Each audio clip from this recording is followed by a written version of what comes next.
Hello everyone, welcome to the internally screening review of Onibaba. My name's Adam. My name's Rupert. And yeah, today we are continuing our Hooptober series of reviews with a 1964 Japanese horror classic, Onibaba, which I've just learnt in Japanese roughly translates to Demon Hag.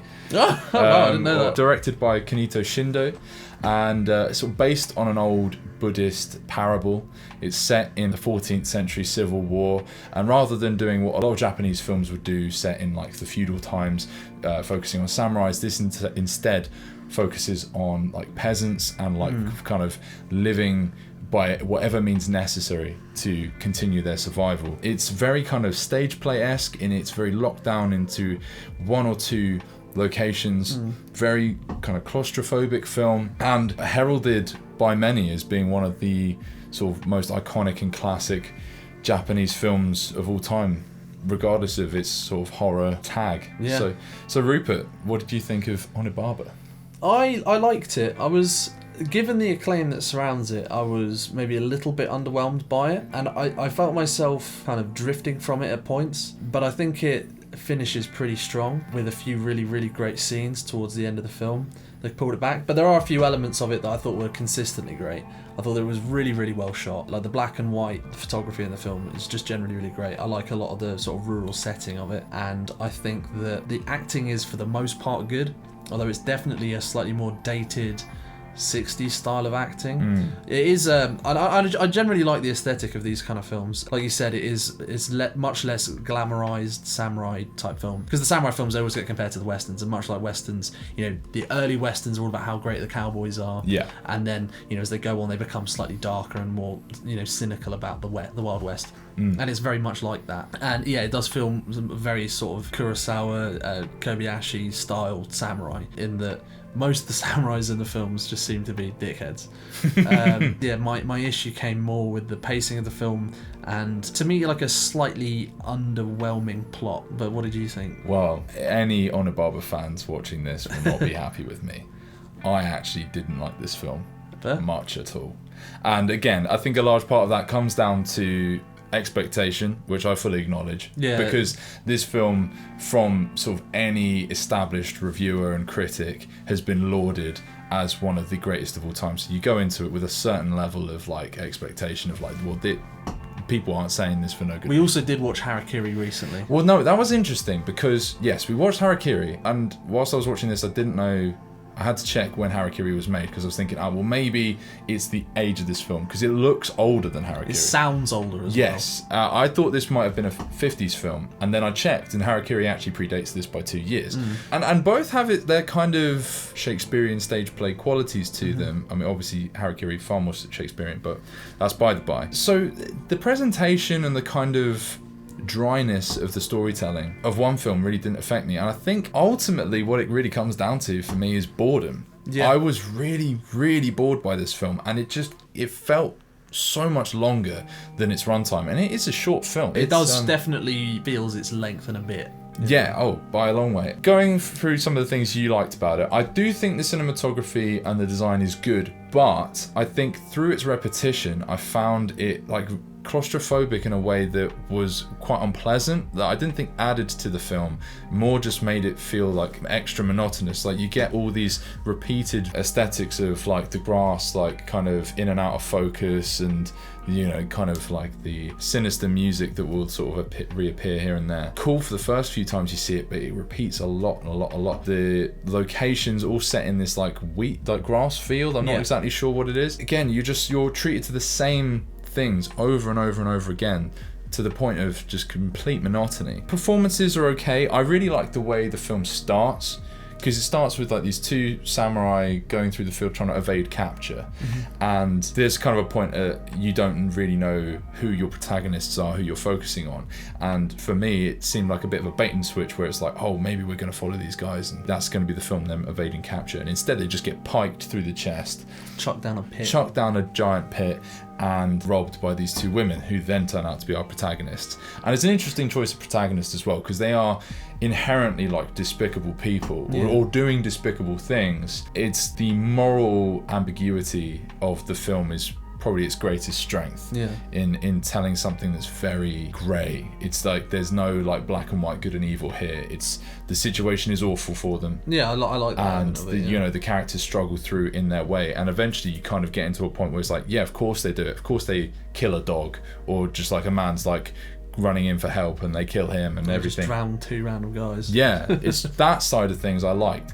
But then we hit this point of Hachi turning up, and he somehow, in spite of his greasiness, manages to successfully get the younger woman to swoon for him, and she's just constantly shagging him. Like, and it's just, but like it's just the same scene happening over and over and over again. And outside of, you know, its climax and a key scene in the middle, I was just bored, man. No, I feel that. I definitely think the pacing doesn't do it any favours. Maybe it could have been even shorter. I think thematically the film was interesting, but it wasn't as concise as it could have been. So initially the film seems to be hammering in a sort of class inequality, nailing and railing home just how miserable their situation is. You know, they're bandits, they live out, they have this, like, they constantly talk about how little food there is, and you know, the only way they can survive is that they have to, you know, kill samurais and sell their stuff to these people who seem to have plenty of food. They're just giving it to them, you know, for, it seems to be a pretty raw deal for them. That seems to be pretty quickly dropped, and then it seems to become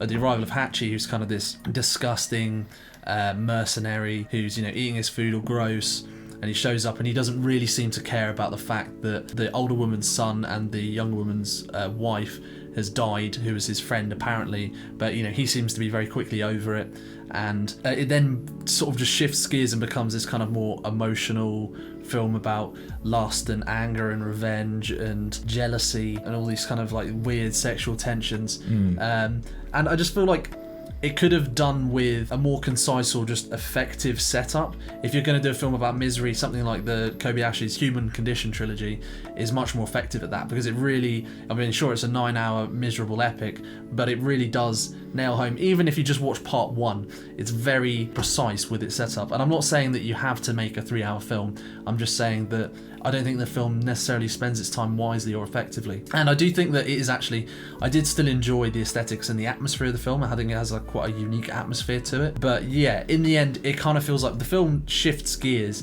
and not in a way that seems to have any purpose. It just kind of seems to have one theme and then juggle it to another.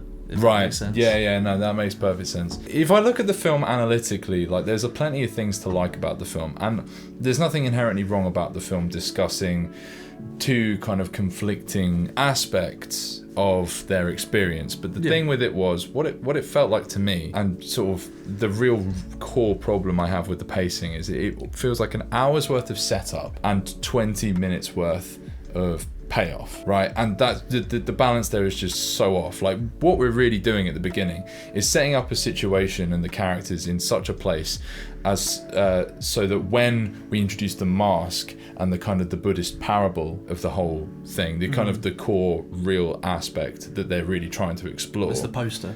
Yeah, they've just taken so long up until that point. I've switched off, and sure, you have some absolutely iconic moments at that point, but nothing all that sinister to me, because I mean, I guess it's not a scary film. No, I think the scariest moment or the most sinister moment is the arrival of the soldier in the mask, right? Because there is an element of mysticism. And you know, we have no idea who this person is. He says, "Don't worry, I'm not a demon," and there's a moment where I was like, it's like don't think about a red apple, right? Yeah, right. What's the first thing you think and then there's a bit where she tricks him to fall down the pit. This recurring imagery of the pit is like very interesting. I guess I haven't really given that aspect of it all that much thought. Probably a sexual thing.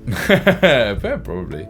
But when she sort of goes back to his body and decides to take the mask, for a while she can't take the mask off, and I was like, oh my god, maybe he is like some kind of demon and he's just like, that is just how he looks. But then she does eventually get it off, and it's, I guess the parable is about jealousy and meddling, and the thing at the end being that when she takes the mask off, she can barely get it off, and when she finally does, her face is like bloodied and twisted. It's supposed to be like a karma thing, right? If you let jealousy turn, if you become like, you know, so jealous, it will like turn you into a demon. Right? Yeah, it turns you into a monster, and you become one very literally.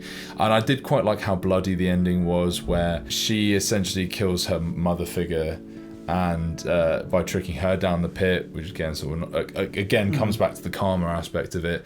But the karma for her is that Hachi just randomly gets stabbed by a bloke that was in his tent.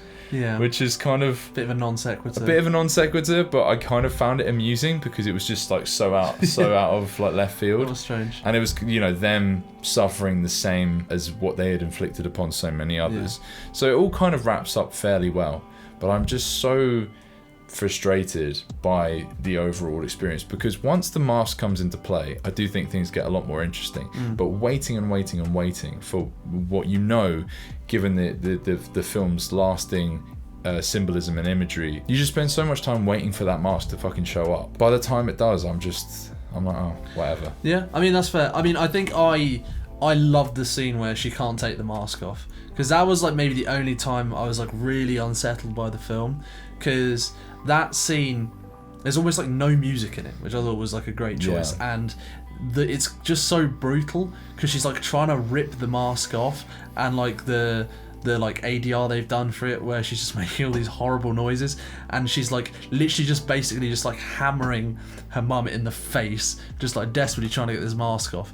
And it's kind of horrifying because it gives you that kind of sense of like, oh wow, imagine if you had this fucking horrible mask stuck on, and like, she's trying to take it off and it's like hurting her. And there is something like horrendously, like, I don't know, that scene felt like out of nowhere, like very visceral. Yeah, it almost gave me, I mean, nowhere near as effective, but it almost kind of reminded me of that final scene in Possum, with just how like, oh my god, wow, this suddenly just got a whole lot like more brutal. See. Yeah, no, I can see that. And I did really enjoy that scene, and it did kind of, I guess, for me personally, like, sure, like a lot of the build-up's quite slow, but to get to that point, I felt that was a pretty solid conclusion. I do think that the film does seem to, maybe it's almost struggling, because maybe this works. It's one of those films where the folklore is quite vague, so they had to like add a lot to it. It seems like most of the folklore stuff is pretty much in that last well, again, part of the film. I feel like not enough is done with that, because I feel like you could explore so much more, and it would have made the rest of the film so much more interesting if you introduced the mask and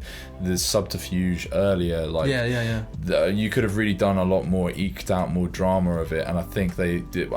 A problem with many old films, in fairness, is that they build the climax right to the end and then bang, film's over. And I think that's quite like an unsatisfying way of pacing it, all of it. You could have gotten so much more out of your concept if you hadn't had such a repetitious first and second act. No, yeah, I agree. I think that's totally fair.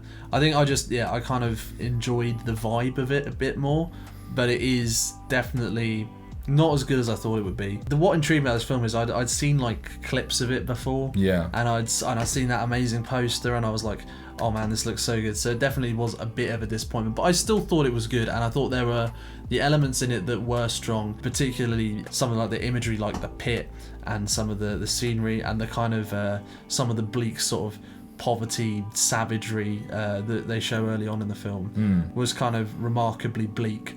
And I did kind of enjoy that. But I can see, I mean, I can't really offer a riposte to any of your criticisms, because I think, it is one of those films where I feel like you're either just going to like it or you're not going to like it at all. Yeah. And I can kind of see both sides of it. Well, what would you give it out of 10, Dira? It's like between a 5 and a 6. I'm kind of erring on the positive side, because I do think this film offers like a lot of quite iconic imagery. It does have some like really effective scenes. Like, I love the Hachi introduction scene. I think that's really well done. The scene where the two samurais just turn up and they just drown them. Yeah, it's like hilariously brutal. Like that, and the pit stuff's great. And the guy showing up with the mask is wonderfully kind of eerie, and that final scene where she's like just trying to beat the mask off of her was great. But I do think there's a lot of fat to chew through to get there, so I can't really recommend it that highly. If you're the kind of person who loves a weird 60s Japanese film, you can't really go wrong watching it on YouTube. What do you reckon? True. I'm afraid to say I would give it a 4 out of 10. Fair. And I know there's a lot of sort of die-hard lovers of this film out there. This is like saying you don't like Avengers Endgame, mate. I'm a little bit frightened to put this review out, I won't lie. But I just found it very hard to get past just the very flat and uninteresting presentation of admittedly some very interesting ideas. And hiding a sprinkling of good scenes in amongst a sea of chaff was just really almost even more disappointing, because it was like, well, there's clearly such moments of greatness within this that could have been developed into something so much greater than what I think it ended up being. Yeah. And I will say I'm a little baffled at the overwhelming positivity that is shown towards this film. I mean, I think historically, I'm sure this film must have been important, especially as I was saying, in portraying this very bleak, savage angle to the feudal era of Japan, where so often that history would have been, you know, celebrated and glamorized. And I respect the film massively for doing that sort of stuff. Yeah. But yeah, I'm sorry, I just didn't like Onibaba, and I'm scared. It's all good. I don't think there are that many Onibaba stands. I don't think there are that many people watching our channel. That too. But I mean, I just don't think. Well, it's had like 25,000 views on YouTube. I think you're safe, mate. Yeah, fair enough. Yeah. I didn't like Avengers Endgame. Oh no! Now you're in trouble. Yeah, just kidding. I suckle on the teat of Just don't want to Marvel. say anything about the Snyder Cut, then you're in real fucking trouble. Oh, Yeah. fucking true. Yeah. Oh, mate. Well, perhaps for another time. Right, well, that's been our review of 1964 Onibaba, the Japanese classic that neither of us particularly loved. I didn't like at all. So take from that what you will. If you liked this video, please give it a like. If you dislike this video, and I think that's a more likely possibility in this situation, please give it a dislike. If you fancy subscribing for more Hooptober content, we will be reviewing a good few more films before the end of the year, and, you know, more James Bond content, more podcasts, all the good stuff coming out. It's been a pleasure. I've been Adam. I've been Rupert. And we'll catch you again next time. Peace. Peace.